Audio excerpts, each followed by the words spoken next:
I'd say there's three things that are the main criteria for making or breaking your spell. Now, they're not all necessary to have for your spell to work, but if you're struggling to have your spell work the way that you want it to work, it may be one or more of these three things that's actually holding you back.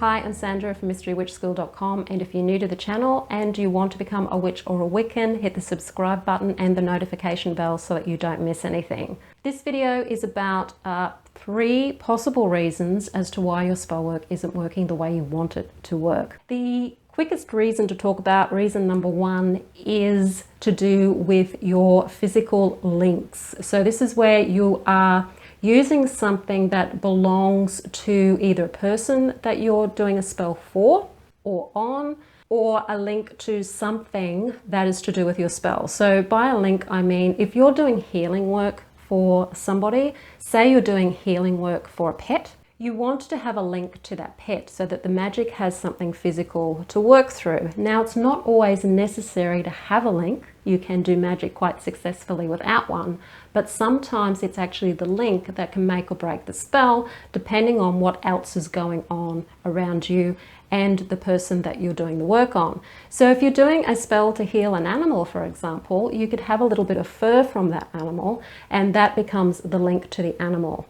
If you're wanting to go for a job, for example, at a particular place, a particular business, then you could use their business card as a link. But even better than that, if they've got any soil or anything, a pot plant or anything that's in their premises or just outside their premises, you can go grab some of that dirt and use that in your spell work, because that creates a physical link. And what we're wanting to do with magic is to bring it in from that plane of building the form, the astral plane, into the actual material form. So if you're working from a Kabbalistic point of view, you're wanting to bring it in from Yetzirah into Ashir. So that is kind of like that plane where things are blueprinted and you've got the form, and all you need to do is then bring it down into the physical, and a link like dirt or hair or something can be that link. So sometimes that's the missing link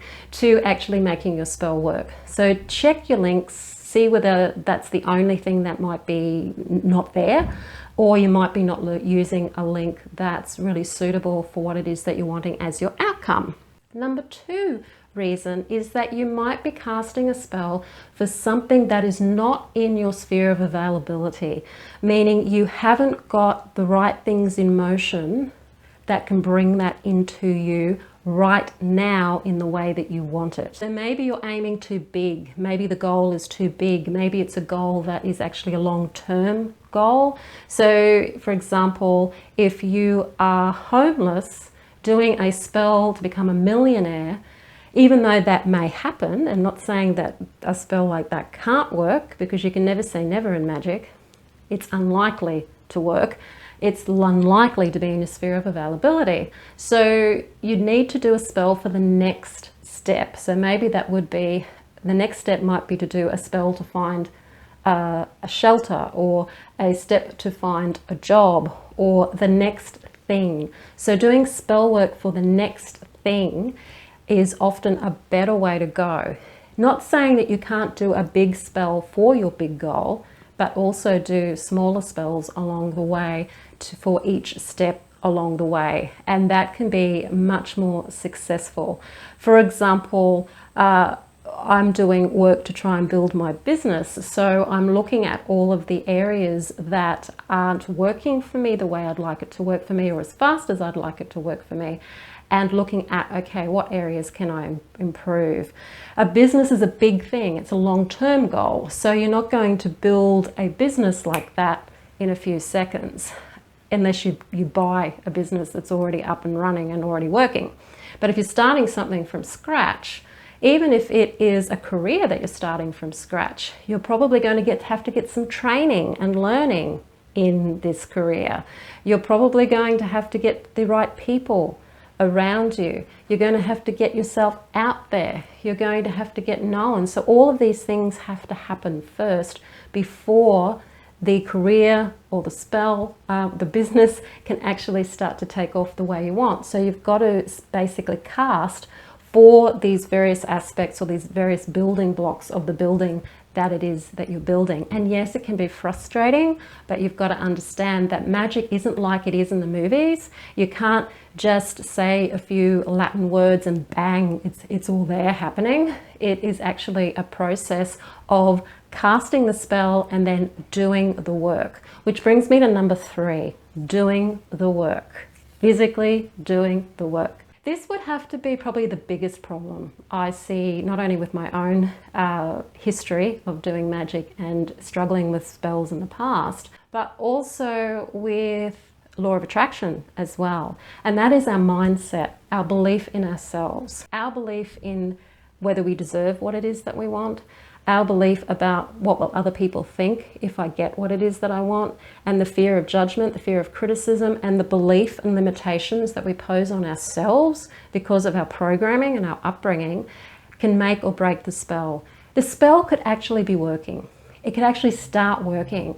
But if your mindset is in a state of not believing in yourself and not allowing yourself to push through your set points of where you're at, you're not going to see the opportunities the magic brings to you.